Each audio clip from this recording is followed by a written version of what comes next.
नमो भगवते तस्मै कृष्णायाद्भुतकर्मणे रूपनाम विभेदेन जगत्कीर्ति यो यतः सच्चिदानन्दरूपाय विश्वोत्पत्त्यादिहेतवे तापत्रय विनाशाय श्रीकृष्णाय वयं नुमः।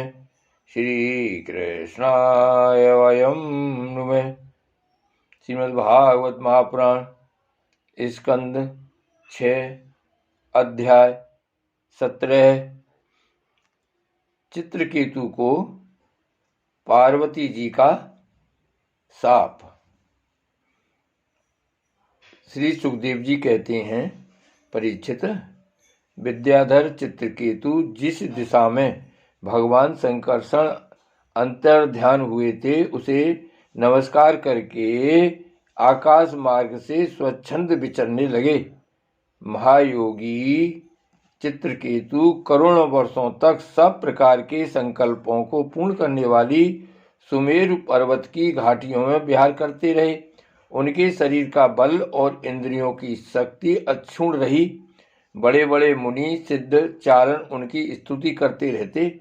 उनकी प्रेरणा से विद्याधरों की स्त्रियां उनके पास सर्वशक्तिमान भगवान के गुण और लीलाओं का गान करती रहती। एक दिन चित्रकेतु भगवान के दिए हुए तेजोमय विमान पर सवार होकर कहीं जा रहे थे। इसी समय उन्होंने देखा कि भगवान शंकर बड़े बड़े मुनियों की सभा में सिद्ध चारणों के बीच बैठे हुए हैं और साथ ही भगवती पार्वती जी को अपनी गोद में बैठाकर एक हाथ से उन्हें आलिंगन किए हुए हैं। यह देखकर चित्रकेतु विमान पर चढ़े हुए ही उनके पास चले गए और भगवती पार्वती को सुना सुनाकर जोर से हंसने और कहने लगे। चित्रकेतु ने कहा, अहो, ये सारे जगत के धर्म शिक्षक और गुरुदेव हैं। ये समस्त प्राणियों में श्रेष्ठ हैं। इनकी यह दशा है कि भरी सभा में अपनी पत्नी को शरीर से चिपका कर बैठे हुए हैं। जटाधारी बहुत बड़े तपस्वी एवं ब्रह्मवादियों के सभापति होकर भी साधारण मनुष्य के समान निर्लज्जता से गोद में स्त्री लेकर बैठे हैं। प्राह साधारण पुरुष भी एकांत में ही स्त्रियों के साथ उठते बैठते हैं, परंतु ये इतने बड़े व्रतधारी होकर भी उसे भरी सभा में लिए बैठे हैं। श्री सुखदेव जी कहते हैं, परीक्षित, भगवान शंकर की बुद्धि अगाध है। चित्रकेतु का यह कटाक्ष सुनकर वे हंसने लगे, कुछ भी बोले नहीं। उस सभा में बैठे हुए उनके अनुयायी सदस्य भी चुप रहे। चित्रकेतु को भगवान शंकर का प्रभाव नहीं मालूम था, इसी से वे उनके लिए बहुत कुछ बुरा भला बक रहे थे। उन्हें इस बात का घमंड हो गया था कि मैं जितेंद्रिय हूँ। पार्वती जी ने उनकी यह धृष्टता देखकर क्रोध से कहा। पार्वती जी बोली, अहो, हम जैसे दुष्ट और निर्लज्जों का दंड के बल पर शासन एवं तिरस्कार करने वाला प्रभु इस संसार में यही है क्या? जान पड़ता है कि ब्रह्मा जी, भृगु, नारद आदि उनके पुत्र सनकादि, परम ऋषि कपिलदेव और मनु आदि बड़े बड़े महापुरुष धर्म का रहस्य नहीं जानते। तभी तो वे धर्म मर्यादा का उल्लंघन करने वाले भगवान शिव को इस काम से नहीं रोकते।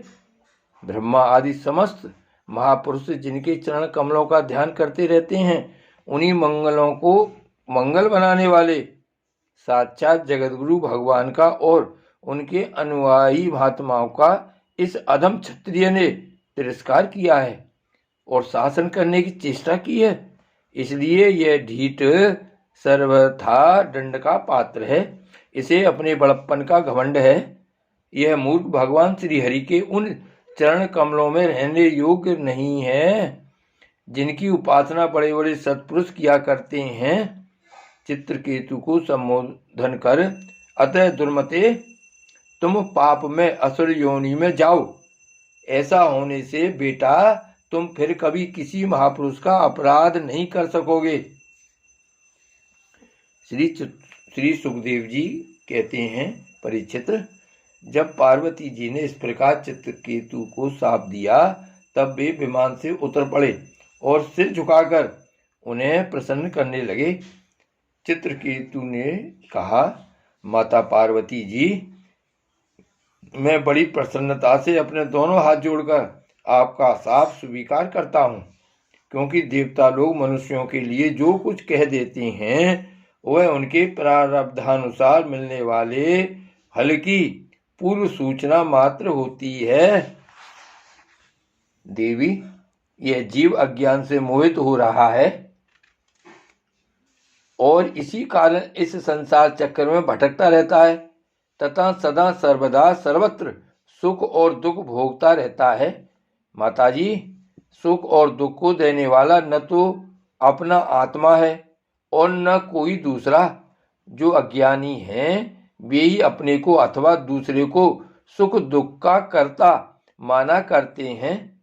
यह जगत सत्व रज आदि गुणों का स्वाभाविक प्रवाह है। इसमें क्या शराब, इसमें क्या शाप, क्या अनुग्रह, क्या स्वर्ग, क्या नरक और क्या सुख, क्या दुख। एकमात्र परिपूर्णतम भगवान ही बिना किसी की सहायता के अपनी आत्मस्वरूपणी माया के द्वारा समस्त प्राणियों की तथा उनके बंधन, मोक्ष और सुख दुख की रचना करते हैं। माताजी, भगवान श्री हरि सब में सम और माया आदि मल से रहित हैं। उनका कोई प्रिय अप्रिय जाति बंधु अपना पराया नहीं है। जब उनका सुख में राग ही नहीं है तब उनमें राग जन्य क्रोध तो हो ही कैसे सकता है। तथापि उनकी माया शक्ति के कार्य पाप और पुण्य ही प्राणियों के सुख दुख, हित अहित, बंधन मोक्ष, मृत्यु जन्म और आवागमन के कारण बनते हैं। पति प्राणा देवी, मैं शाप से मुक्त होने के लिए आपको प्रसन्न नहीं कर रहा हूँ।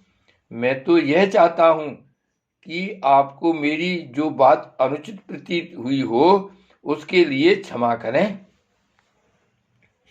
श्री सुखदेव जी कहते हैं, परीक्षित, विद्याधर चित्रकेतु भगवान शंकर और पार्वती जी को इस प्रकार प्रसन्न करके उनके सामने ही विमान पर सवार होकर वहां से चले गए।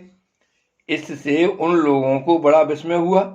तब भगवान शंकर ने देवता, ऋषि, दैत्य, सिद्ध और पार्षदों के सामने ही भगवती पार्वती जी से यह बात कही।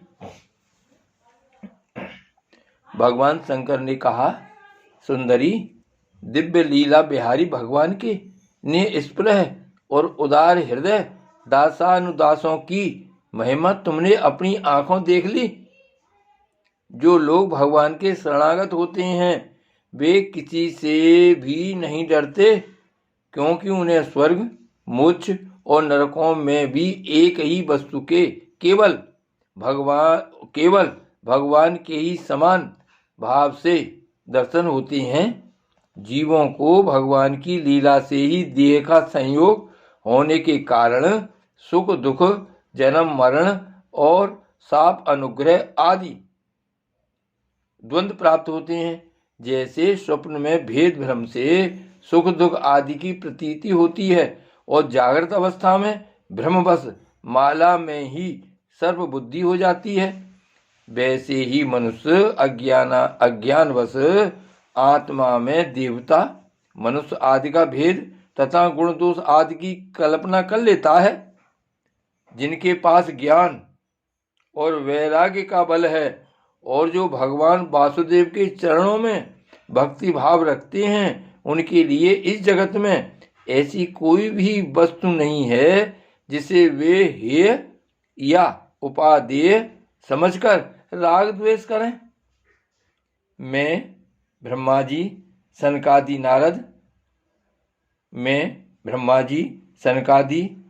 नारद, ब्रह्मा जी के पुत्र भृगु आदि मुनि और बड़े बड़े देवता कोई भी भगवान की लीला का रहस्य नहीं जान पाते।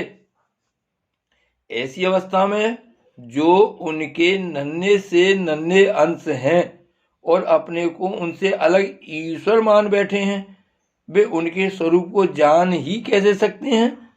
भगवान को न कोई प्रिय है और न प्रिय, उनका न कोई अपना है और न पराया, वे सभी प्राणियों के आत्मा हैं, इसलिए सभी प्राणियों के प्रीतम हैं, प्रिय। ये परम भगवान चित्रकेतु उन्हीं का प्रिय अनुचर, शांत एवं समदर्शी है, और मैं भी भगवान श्री हरि का ही प्रिय हूँ। इसलिए तुम्हें भगवान के प्यारे भक्त, शांत समदर्शी महात्मा पुरुषों के संबंध में किसी प्रकार का आश्चर्य नहीं करना चाहिए। श्री सुखदेव जी कहते हैं, परीक्षित, भगवान शंकर का यह भाषण सुनकर भगवती पार्वती की चित्तवृत्ति शांत हो गई और उनका विस्मय जाता रहा।